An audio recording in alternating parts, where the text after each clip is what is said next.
Usai renovasi air mancur Cempaka Telok, kini renovasi akan merambah ke destinasi wisata Kambang Iwak Palembang. Hal ini seiring dengan penataan wajah kota yang merupakan visi dan misi Ratu Dewa Primasalam.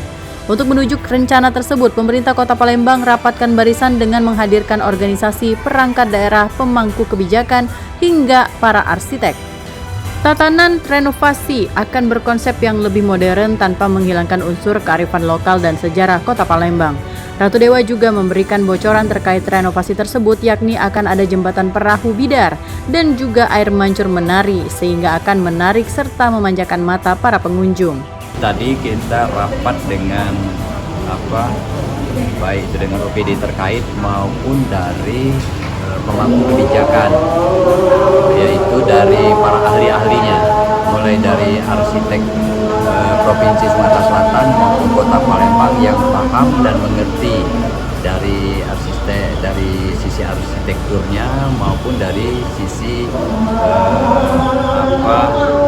kebijakan pembangunan lainnya. Maka tadi semua kita undang para tenaga ahlinya. Kita pengen ada masukan yang benar-benar komprehensif kaitan dengan pembangunan jembatan air mancur menari lah, tetapi ada bahasa lain tadi. Nah, setelah kita dapat masukan, ternyata yang penting kearifan lokal yang kita tonjolkan, mulai dari nilainya, filosofinya, terus sejarahnya, historisnya, dan yang tak kalah pentingnya adalah kita kepengen ini bermanfaat dan berguna dan juga tercermin kepada generasi, mulai generasi baby boomer, generasi milenial, generasi Z dan juga generasi alpha. Jadi semuanya masuk di situ.